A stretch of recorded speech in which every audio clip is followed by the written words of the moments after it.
తాకట్లో ఉన్న మీ బంగారాన్ని విడిపించి ఆ రోజు ఆన్లైన్ రేటుకి కొంటాం. Sharma gold company. Welcome to Sumanti నేను మీ సుమంటి వినాగ్. జనరల్గా మన ఇంట్లో విమెన్ ఉన్నారు అని అంటే లక్ష్మీదేవితో పూజిస్తూ ఉంటాము. లక్ష్మీదేవితో సమానం అని చెప్పేసి కూడా మాట్లాడుకుంటూ ఉంటాము. అయితే వేదిక ఆస్ట్రాలజీ ప్రకారం కనుక మనం చూసుకుంటే గోచార రీత్యా కొన్నిటి విషయాల్లో కనుక మనం చూస్తే కొన్ని దోషాల వల్ల ఇంట్లో ధనం నిలబడకపోవటం లేదు అని అంటే తెలియకుండానే వేరే వాళ్ళ ఇన్ఫ్లుయెన్స్ త్రూ అయినా సరే మనం కొంత పోగొట్టుకోవటం లాంటివి చూస్తూ ఉంటాము జనరల్గా.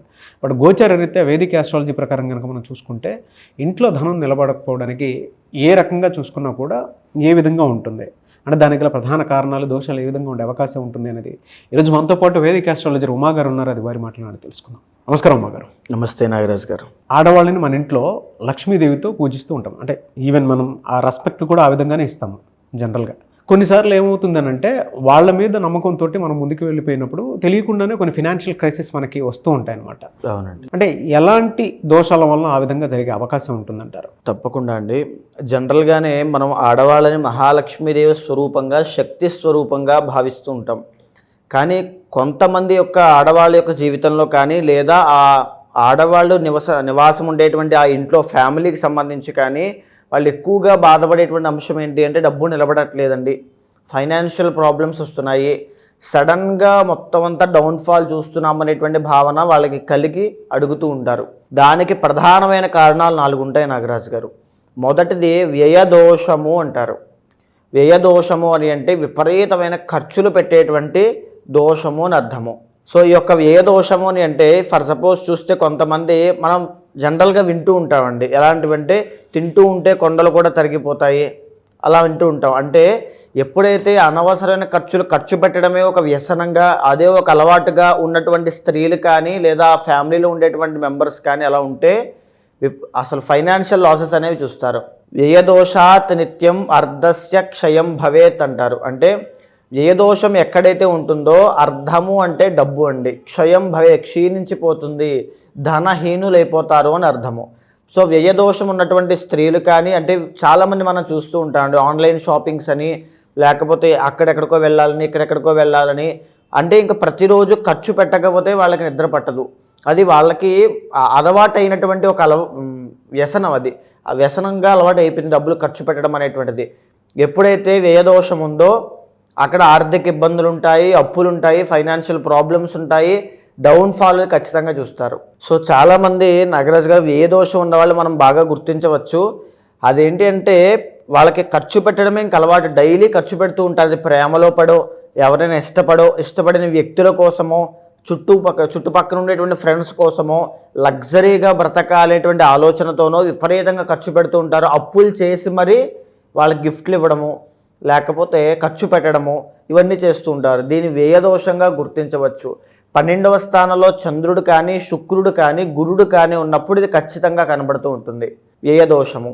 అయితే ఇందులో రెండవ దోషము సంఘదోషము అంటారు నాగరాజు గారు. చాలా ఇంపార్టెంట్ అండి. అంటే ఆ వ్యక్తికి ఖర్చు పెట్టేటువంటి అలవాటు లేకపోయినా సంఘము అంటే యొక్క సొసైటీ యొక్క బ్యాడ్ ఇన్ఫ్లుయెన్స్ వల్ల, చుట్టుపక్కల అట్మాస్ఫియర్ యొక్క ఇన్ఫ్లుయెన్స్ వల్ల, ఆ ఫ్రెండ్స్ యొక్క చెడు సహవాస దోషం వల్ల వాళ్ళు ఖర్చు పెడుతున్నారు కాబట్టి మేము కూడా ఖర్చు పెట్టాలి, వాళ్ళు ఇదంతా ఇలా చేస్తున్నారు కాబట్టి మేము అదే రేంజ్లో బ్రతకాలి అనేటువంటి ఉద్దేశంతో డబ్బులు అదే పనిగా ఖర్చు పెడుతూ ఉంటారు. అంటే అక్కడ ఖర్చు పెట్టకపోతే మన పరువు పోతుందేమో, ప్రెస్టేజ్ మ్యాటర్స్ అనేటువంటి విషయంలో విపరీతంగా ఖర్చు పెడతారు. సంఘదోషము అంటాం. అంటే నెగిటివ్ ఇన్ఫ్లుయెన్స్ వల్ల వీళ్ళకి ఆ బుద్ధి ఏముండదు, ఆ మాయలో పడి ఆ జలస్ ఫీలింగ్తోనో, ప్రెస్టేజ్ ఫీలింగ్తోనో, లగ్జరీ ఫీలింగ్తోనో ఖర్చు పెట్టాలి. చాలామంది చూడండి ప్రతిరోజు రూపాయి దాచుకుని ఒక పెళ్ళికి, ఒక ఇంట్లో ఏదో దానికి అనవసరమైన ఖర్చులు, ఆడంబరాలు ఇవన్నీ పెట్టుకుని ఒక 50 లక్షలు, కోటి రూపాయలు ఖర్చు పెడతారు, అప్పుల పాలు అయిపోతారు.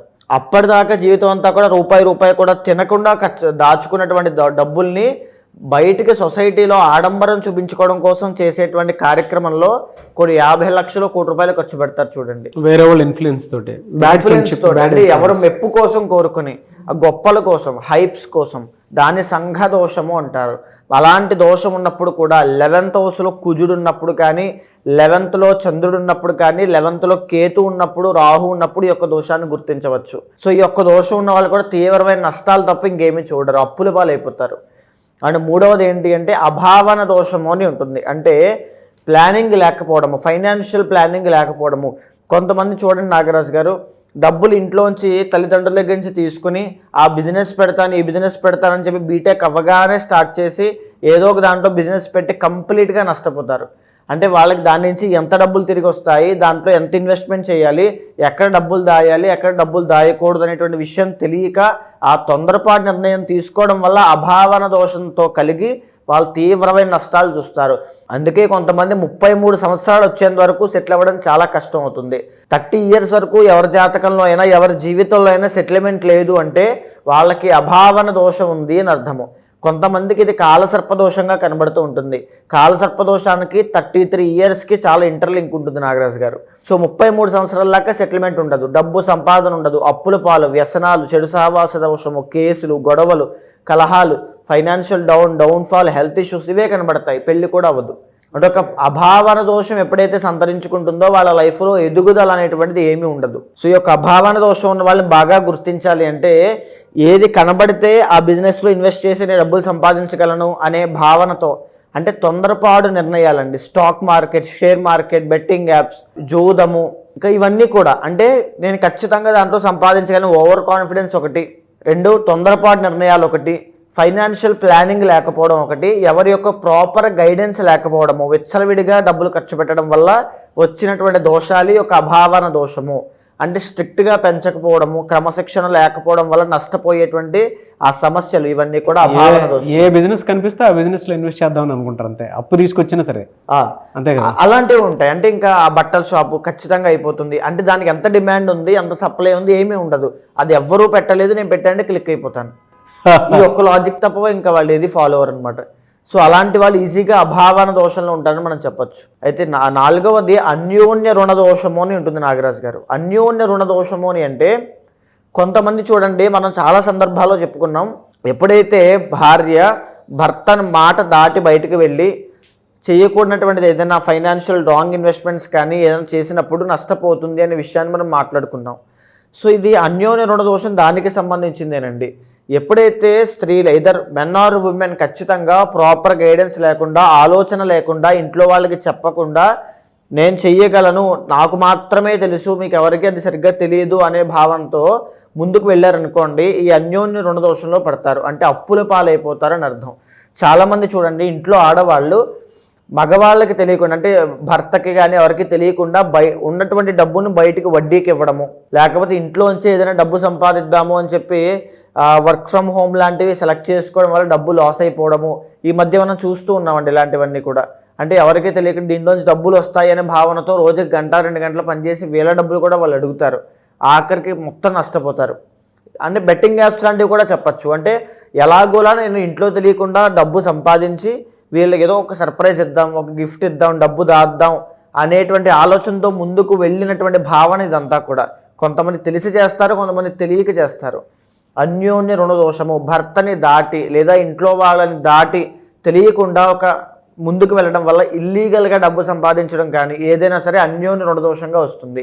అది కేవలం వాళ్ళకే కాదు ఇబ్బందులు, ఫ్యామిలీ మొత్తానికి కూడా మనశ్శాంతి లేకుండా దూరం చేస్తుంది.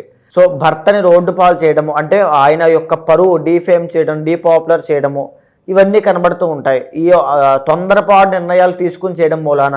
ఇంకా చెప్పాలి అంటే కొంతమంది ఏంటి అంటే భర్తకి తెలియకుండా పార్ట్నర్షిప్లో బిజినెస్ చేద్దాం అనేటువంటి విషయంతో ఉన్నటువంటి డబ్బులు తెలియకుండా దాంట్లో ఇన్వెస్ట్ చేసి ఆ డబ్బులు నేను తీసుకుందాం అనుకుంటారు, కానీ అక్కడ డబ్బులు రావు, బిజినెస్ రాదు, ఏమీ రాదు, నష్టపోతారు. సో ఆఖరికి బయటికి చెప్పుకోలేక, లోపలికి మింగలేక, కక్కలేక అలా ఉంటారు. అన్యోన్య రుణ దోషము. అందుకనే ఇంట్లో ఏమి ఆలోచించక అందుకనే మీరు ఏ ఇన్వెస్ట్మెంట్ చేయాలనుకున్నా ఇంట్లో భర్తతో సహా అందరితోనూ ఆలోచించే ముందుకు వెళ్ళండి. అంటే మీరు చెప్పినటువంటి వేదిక్ ఆస్ట్రాలజీ దోషాస్ ప్రకారం కనుక మనం చూసుకుంటే ఆశ్లేష నక్షత్రం వారికి ఎస్పెషల్లీ విమెన్కి ఈ 4గిట్లో ఏముండే అవకాశం ఉంటుందండి గోచర రీత్యా? మేజర్గా నాగరాజు గారు ఆశ్లేష సర్పారుతు అంటాము. అంటే ఆశ్లేష నక్షత్రానికి అధిపతి సర్పములు, సర్పగ్రహములండి. అయితే వీళ్ళకి ఏంటి అంటే అభావన దోషం అనేటువంటిది ఉంటుంది. దీని మూలాన వీళ్ళు నమ్మిందే నిజము అనేటువంటి భావనతో ఒక ప్లానింగ్ లేకపోవడం వల్ల కొన్ని అభూత కల్పనలకి కొంత ఊహాగానంలో బ్రతకడం మూలాన ఒక ప్లానింగ్ కానీ ఒక ప్రణాళికాబద్ధమైనటువంటి ఆర్థిక ఏమి సంబంధించినవి లేకపోవడం వల్ల చాలా ఇబ్బంది కూడా కాదు, టైంపాస్ చేసేస్తారు. వీళ్ళ స్కిల్కి కానీ టాలెంట్కి కానీ సంబంధించి తగినటువంటి జాబ్స్ కానీ బిజినెస్లో కానీ వెళ్ళకపోవడం వల్ల నష్టపోయేటువంటి విజయము, నష్టపోయేటువంటి డబ్బు చాలా ఎక్కువ ఉంటుంది.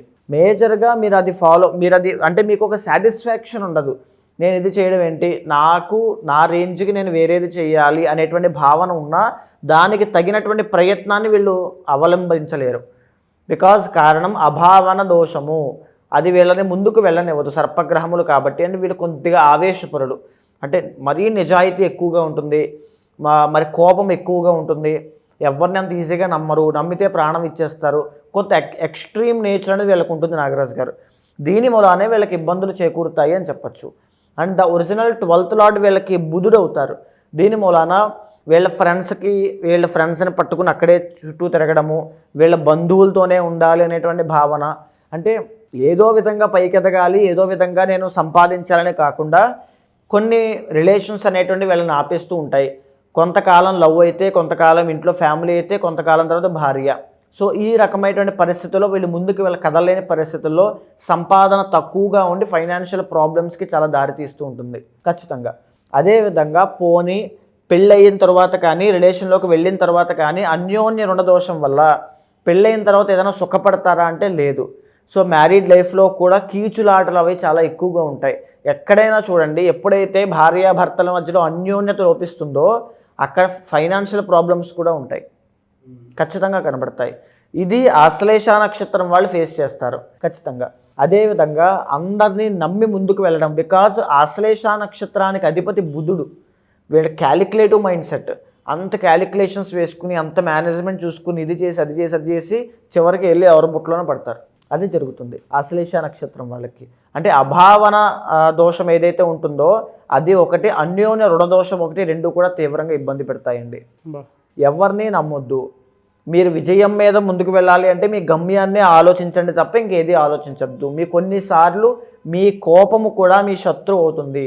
మీరు జీవితంలో ఎదగకపోవడానికి, డబ్బు సంపాదించకపోవడానికి, తీవ్రంగా నష్టపోవడానికి మీ కోపమే మీకు శత్రువుగా మారి మిమ్మల్ని పట్టి పీడిస్తూ ఉంటుంది. కోపము అంటే ఆ కోపములో, ఆవేశంలో ఆ నిర్ణయాలు, ఇన్స్టెంట్ డెసిషన్స్ తీసుకోవడం వల్ల డబ్బు ఇలా ఖర్చు పెట్టేయడం.